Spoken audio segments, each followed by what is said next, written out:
Hello friends. आज के session में अपन बात करते हैं अम्ल क्षार की ब्रॉन्स्टैंड लोरी संकल्पना।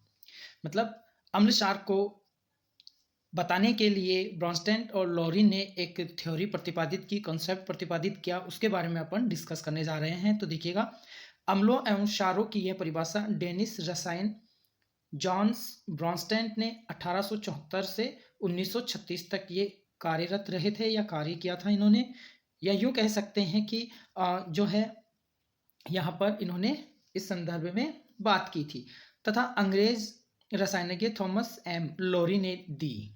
ठीक है।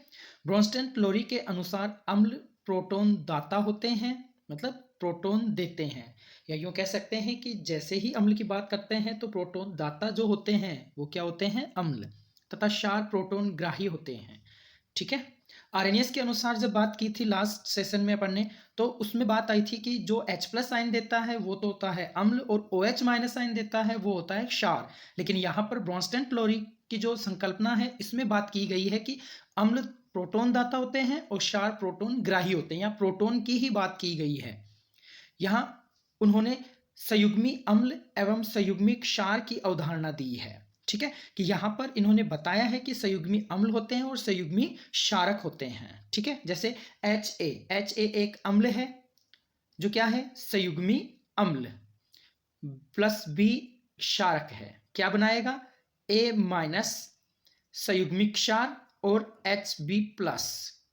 ठीक है, ये संयुग्मी अम्ल बना लेगा। क्लियर। तो अपन कह सकते हैं कि जो H हटेगा, मतलब H+ अम्ल से हटेगा तो वो तो किस में कन्वर्ट हो जाएगा, संयुग्मिक क्षार में, और B H के साथ जुड़ रहा है तो ये क्या बना लेगा, संयुग्मी अम्ल बना लेगा। ये देखिएगा, ये है संयुग्मी अम्ल। ठीक है, जिसे HB को कहा जाता है क्या, संयुग्मी अम्ल। नेक्स्ट देखिएगा, HA को संयुग्मी क्षार युग्म कहा और HB को संयुग्मी अम्ल कहा। ओके। नेक्स्ट एग्जांपल देखिएगा, H2O प्लस NH3 अमोनिया। ठीक है, ये फॉरवर्ड हो जाते हैं NH4 प्लस में और OH माइनस में। यहाँ जल प्रोटॉन दाता है अतः अम्ल होगा। यह प्रोटॉन देकर संगत क्षार OH माइनस, जिसे संयुग्मी क्षार कहा जाएगा। इसको क्या कहा जाएगा, संयुग्मी क्षार। क्या कहेंगे, संयुग्मी क्षार। ये हो जाएगा संयुग्मी क्षार। ओके, में बदल जाता है। अमोनिया प्रोटॉन ग्राही है। ठीक है, अतः क्षार है। यह प्रोटॉन ग्रहण करके संगत अम्ल है NH4+ में कन्वर्ट हो जाता है और अमोनियम आयन, जिसे संयुग्मी अम्ल कहा जाता है। क्या कह दिया जाता है, संयुग्मी अम्ल NH4+ को। ओके, तो ये इसका एग्जाम्पल हो गया। ऐसे अपन बात करते हैं कि इसी में जैसे NH3 और NH4+ तथा H2O और OH- को संयुग्मी अम्ल क्षार युग्म कहा जाता है। ये अम्ल क्षार युग्म है, ये अम्ल क्षार युग्म है। ये केवल एक प्रोटॉन या H+ आयन की उपस्थिति के अंतर के कारण ही बनते हैं। ठीक है, अलग एग्जांपल देखिएगा। नेक्स्ट एग्जांपल है आपके यहाँ पर HCl plus H2O, HCl- plus H3O+ में कन्वर्ट हो जाता है। ठीक है, ये संकल्पना अप्रोटिक अम्लों व क्षारों जैसे CO2, SO2, BF3 आदि के बारे में कुछ स्पष्ट नहीं करती। मतलब जिनके पास H+ या H नहीं होगा या प्रोटॉन नहीं होगा, उनके संदर्भ में यह कुछ भी नहीं बतलाती या उनके संदर्भ में कोई बात नहीं करता। ठीक है, अतः इलेक्ट्रॉन के आधार पर अम्ल क्षार की नई संकल्पना दी गई और यह भी नकारी गई। ठीक है, अम्ल क्षार की लुईस संकल्पना। अब है नेक्स्ट जो संकल्पना आई है ब्रॉन्स्टन क्लोरी की संकल्पना के बाद, Lewis concept of acid and base. ठीक है, इसके बारे में अपन डिस्कस कर लेते हैं। सन 1923 में लुईस ने नई संकल्पना दी। इसके अनुसार अम्ल वे पदार्थ हैं जो इलेक्ट्रॉन युग्म ग्रहण करते हैं। क्या ग्रहण करते हैं, इलेक्ट्रॉन युग्म ग्रहण करते हैं।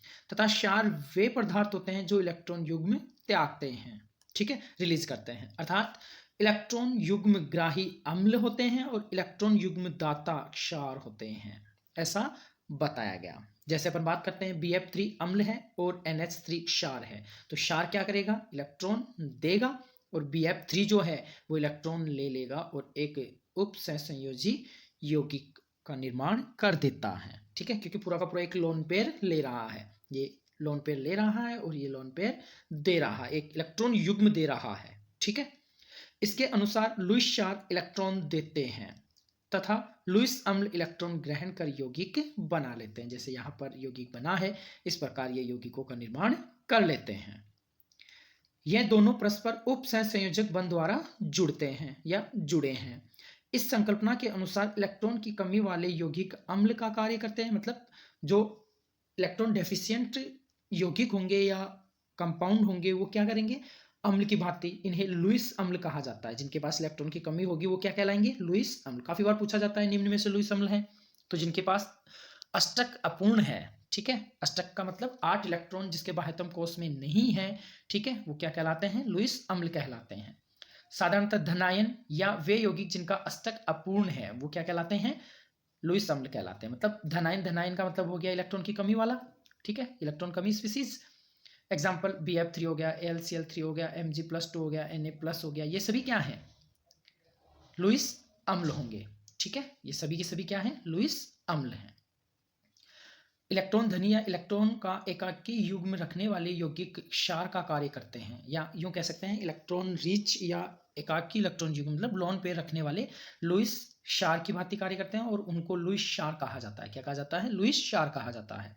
एग्जाम्पल जैसे H2O, NH3, OH-, Cl-, ये सभी क्या हैं, लुईस क्षार हैं। इस प्रकार अम्ल एवं क्षार केवल H+ या OH- युक्त पदार्थ ही नहीं होते। इन संकल्पनाओं के आधार पर हाइड्रोजन रहित पदार्थों के अम्लीय व क्षारीय गुणों की व्याख्या भी की जा सकती है। ठीक है, तो अपन कह सकते हैं कि इस प्रकार अम्ल एवं क्षार केवल H+ या OH- वाले पदार्थ ही नहीं होते, अन्य यौगिक भी क्या हो सकते हैं, अम्ल और क्षार हो सकते हैं। ठीक है, तो लुईस अवधारणा के अनुसार ये बात बताई गई और इसमें कहा गया कि हाइड्रोजन रहित पदार्थों के अम्लीय और क्षारीय गुणों की व्याख्या आसानी से की जा सकती है। जिनमें प्रोटॉन ना हो उनको भी ये जो संकल्पना है वह आसानी से समझा सकता है, क्योंकि यहाँ पर इलेक्ट्रॉन अवधारणा की बात हुई है। ठीक है, इलेक्ट्रॉन की कमी और इलेक्ट्रॉन की अधिकता के आधार पर उन पदार्थों को पहचाना जा सकता है, जरूरी नहीं है उनमें प्रोटॉन उपस्थित हों। ठीक है, अम्ल तथा क्षार के सामान्य गुण। अब अम्ल और क्षार के कुछ सामान्य गुणों की व्याख्या की गई है, उनके बारे में अपन कुछ डिस्कस कर लेते हैं। तो देखिएगा बच्चों, अम्ल नीले लिटमस को लाल कर देते हैं तथा क्षार लाल लिटमस को नीला कर देते हैं। ठीक है, तो अपन कह सकते हैं अम्ल नीले से लाल हो जाता है और क्षार लाल से नीला हो जाता है। ठीक है, अम्ल धातु के साथ क्रिया करके हाइड्रोजन गैस देते हैं, जैसे H2। ठीक है, अम्ल और धातु मिले लवण बन गए और H2 गैस निकल गई। ऐसे ही H2SO4 प्लस Zn जस्ता ZnSO4 और H2 निकल गया। यदि यही कारण है कि खट्टे अम्लीय पदार्थ धातु के बर्तनों में नहीं रखे जाते। ठीक है, क्यों, क्योंकि वो धातु के साथ क्रिया करके हाइड्रोजन गैस रिलीज कर देते हैं और बर्तन उससे खराब हो सकता है। ठीक है, जैसे जिंक धातु की क्षार NaOH के साथ अभिक्रिया से भी लवण व हाइड्रोजन गैस ही बनती है। तो यहाँ पर ये बात आपको विशेष ध्यान रखनी है। ठीक है, कि देखिएगा जिंक की रिएक्शन जब क्षार NaOH के साथ करवा दी जाती है तो लवण और हाइड्रोजन गैस बनता है। ठीक है, जैसे रिएक्शन हो रही है आपके 2NaOH प्लस Zn, तो ये हो जाएगा Na2ZnO2 सोडियम जिंकेट। इसको क्या कहा जाता है, सोडियम जिंकेट कहा जाएगा। ठीक है, काफी बार पूछा गया क्वेश्चन है सोडियम जिंकेट का फॉर्मूला। तो और हाइड्रोजन गैस रिलीज हो रही है यहाँ पर। ठीक है, परंतु सभी धातुओं की क्षारों के साथ अभिक्रिया में H2 गैस नहीं बनती। ठीक है, मतलब जिनके साथ करवा रहे हैं तो ये हाइड्रोजन गैस दे रहा है, लेकिन सभी धातुओं के साथ NaOH हाइड्रोजन गैस रिलीज नहीं करता है। ठीक है, ये बात आपको अच्छे से ध्यान होनी चाहिए। नेक्स्ट देखिएगा, अम्ल धातु ऑक्साइड के साथ क्रिया या अभिक्रिया करके लवण और जल देते हैं। जैसे धातु ऑक्साइड हो गया CuO प्लस 2HCl, ये क्या है, अम्ल है और क्या बना रहा है, लवण बना रहा है CuCl2 और H2O। ठीक है, ये रिएक्शन से आप समझ सकते हैं इसको। ठीक है, नेक्स्ट देखिएगा,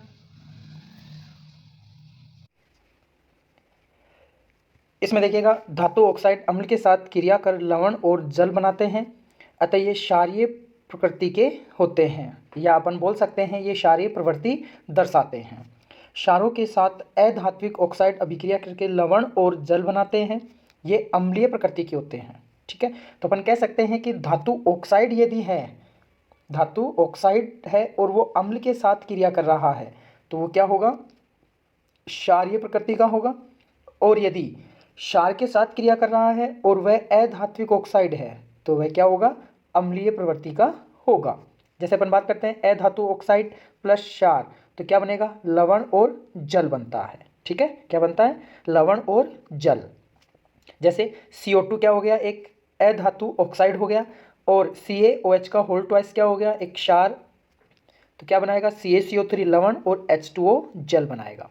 ठीक है, नेक्स्ट देखिएगा, सभी अम्लों व क्षारों के जलीय विलयन विद्युत के सुचालक होते हैं क्योंकि वो आयनों में विघटित हो जाते हैं। ठीक है, इनका उपयोग विद्युत अपघटन के रूप में भी किया जाता है। ठीक है, कि जैसे अपन बात करते हैं कि यहाँ पर जैसे ही कोई लवण बनता है तो वह अपने आयनों में टूटेगा, उसके जलीय विलयन में जब देखा जाएगा तो अपन कह सकते हैं कि जलीय सभी अम्लों व क्षारों के जलीय जो लवण होते हैं वो क्या होते हैं, विद्युत के सुचालक होते हैं। ठीक है, आयनों के रूप में विद्युत धारा का प्रवाह होगा वहाँ पर। इनका उपयोग विद्युत अपघट्य के रूप में किया जाता है। नेक्स्ट है, सभी अम्ल क्षारों से क्रिया करके अपने गुण खो देते हैं। ठीक है, तथा उदासीन हो जाते हैं। यह क्रिया उदासीनीकरण कहलाती है। कभी कभी पूछ लिया जाता है कि उदासीनीकरण क्या होता है, तो अपन कह सकते हैं अम्ल क्षार आपस में क्रिया कर लवणों का निर्माण करते हैं या उदासीन हो जाते हैं या अपने मूल गुणों को खो देते हैं, तो वो क्या कहलाते हैं, लवण। और इस क्रिया को कहा जाता है उदासीनीकरण। ठीक है, जैसे अम्ल क्षार क्या बनाएंगे, लवण और जल बनाएंगे। जैसे HCl क्या हो गया, अम्ल हो गया, NaOH क्या हो गया, क्षार हो गया, तो ये क्या बनाएंगे, NaCl लवण का निर्माण करते हैं और H2O बनाते हैं। ठीक है, ये क्रिया जो है वो उदासीनीकरण कहलाती है। अब अपन बात करते हैं अम्ल क्षार एवं लवणों के उपयोग की, जिसमें सबसे पहले अपन बात करते हैं अम्लों के उपयोग। H2SO4 फर्स्ट उपयोग देखिएगा, H2SO4 HCl HNO3 को खनिज अम्ल कहा जाता है। क्या कहा जाता है, खनिज अम्ल कहा जाता है। जबकि पौधों तथा जंतुओं में प्राकृतिक रूप से पाए जाने वाले अम्लों को कार्बनिक अम्ल कहते हैं। ठीक है, कि मतलब जो पौधों में और जंतुओं में प्राकृतिक रूप से मिलते हैं उनको क्या कहा जाता है, कार्बनिक अम्ल कहा जाता है। और जो आर्टिफिशियली बनाए जाते हैं उनको, कृत्रिम रूप से बनाए गए H2SO4 HCl HNO3 इनको खनिज अम्ल कहा जाता है। ठीक है, कार्बनिक अम्ल जैसे सिट्रिक अम्ल हो गया, टार्ट्रिक अम्ल हो गया, एसिटिक एसिड हो गया, लैक्टिक अम्ल हो गया, ठीक है, आदि। खनिज अम्ल विभिन्न उद्योग धंधों जैसे औषधि, पेंट तथा उर्वरक आदि में प्रयुक्त होते हैं। ठीक है, जो खनिज अम्ल है जैसे H2SO4 हो गया, HCl हो गया, HNO3 हो गया, इनका उपयोग कहाँ किया जाता है, उद्योग धंधों में, जैसे औषधि बनाने में, पेंट बनाने में और उर्वरकों के निर्माण में इनका उपयोग किया जाता है। ठीक है, हाइड्रोक्लोरिक अम्ल अनेक उद्योगों में, बॉयलर को साफ करने में, सिंक तथा सैनिटरी को साफ करने में विशेष रूप से प्रयुक्त किया जाता है। ठीक है, तो ये बात आपको ध्यान होनी चाहिए कि बॉयलर को साफ करने में, सिंक और सैनिटरी को साफ करने में किसका उपयोग किया जाता है, HCl का उपयोग किया जाता है। ठीक है, HCl का उपयोग किया जाएगा यहाँ, हाइड्रोक्लोरिक अम्ल का उपयोग। ठीक है, नेक्स्ट है नाइट्रिक अम्ल, उर्वरक बनाने में, चांदी व सोने के गहनों को साफ करने में काम आता है।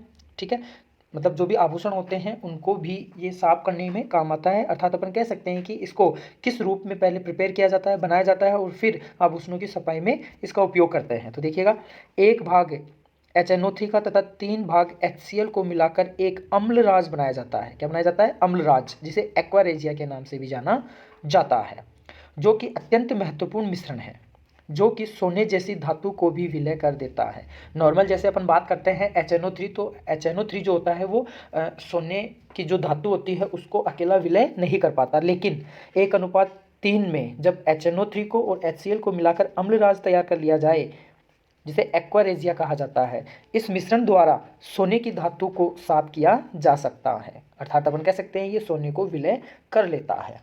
ठीक है, ये बात आपको ध्यान होनी चाहिए। इनका अनुपात पूछा जाता है, तो 1:3 में ये मिश्रण होता है। 1 अनुपात होता है HNO3 का और 3 अनुपात होता है HCl का। सल्फ्यूरिक अम्ल सेल कार बैटरी तथा उद्योगों में काम आता है। सल्फ्यूरिक अम्ल को अम्लों का राजा, किंग ऑफ एसिड्स भी कहा जाता है। काफ़ी बार पूछा जाता है कि अम्लों का राजा कौन है, तो ये हो जाएगा सल्फ्यूरिक अम्ल हो जाएगा। ठीक है। किसी भी देश की औद्योगिक प्रगति की दर को उस देश के उद्योग धंधों में प्रयुक्त सल्फ्यूरिक अम्ल की मात्रा से मापा जाता है कि किसी औद्योगिक क्षेत्र में प्रगति कितनी दर से बढ़ रही है।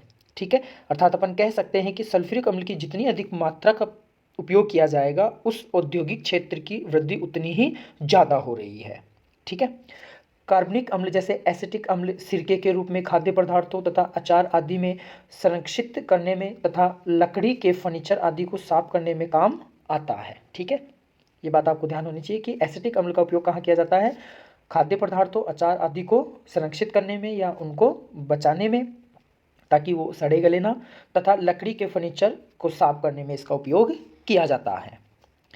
क्षारों के उपयोग, अब अपन बात कर लेते हैं कि क्षारों के क्या उपयोग होते हैं।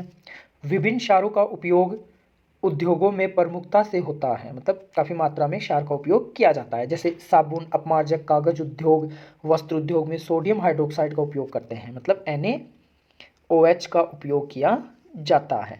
NaOH का उपयोग किया जाएगा। कैल्शियम हाइड्रोक्साइड का उपयोग मिट्टी की अम्लता को दूर करने में किया जाता है। CaOH का होल ट्वाइस, जैसे सफ़ेदी अर्थात चूना तथा कीटनाशक का एक घटक भी है और इससे कीटनाशक के रूप में भी इसको उपयोग में लिया जाता है ताकि कीट जो हैं वो ज़्यादा पनपे नहीं। ठीक है। नेक्स्ट देखिएगा, मैग्नीशियम हाइड्रोक्साइड MgOH का होल ट्वाइस को मिल्क ऑफ मैग्नीशिया भी कहा जाता है। काफ़ी बार पूछा जाता है निम्न में से मिल्क ऑफ मैग्नीशिया है, तो MgOH का होल ट्वाइस होगा। यह एंटा एसिड के रूप में पेट की अम्लता और पेट की कब्ज दूर करने में उपयोग में लिया जाता है। ठीक है। मतलब एंटा एसिड के रूप में इसको उपयोग में लिया जाता है। जैसे एसिडिटी वगैरह हो जाती है स्टमक में, तो वहाँ पर MgOH का होल ट्वाइस इसको यूज में लिया जाता है मिल्क ऑफ मैग्नीशिया को। ओके। अब अपन बात कर लेते हैं लवणों के उपयोग का। तो देखिएगा, लवण जो होते हैं दैनिक जीवन में लवणों के भी महत्वपूर्ण उपयोग होते हैं। जैसे कैल्शियम कार्बोनेट CaCO3 को संगमरमर के रूप में फर्श बनाने में, धातु कर्म में, लोहे के निष्कर्षण में तथा सीमेंट बनाने में उपयोग में लिया जाता है। ठीक है। तो अपन बात कर सकते हैं कि यहाँ पर संगमरमर के रूप में CaCO3 का उपयोग करेंगे, धातु कर्म में, लोहे के निष्कर्षण में और सीमेंट बनाने में इसका उपयोग किया जाता है।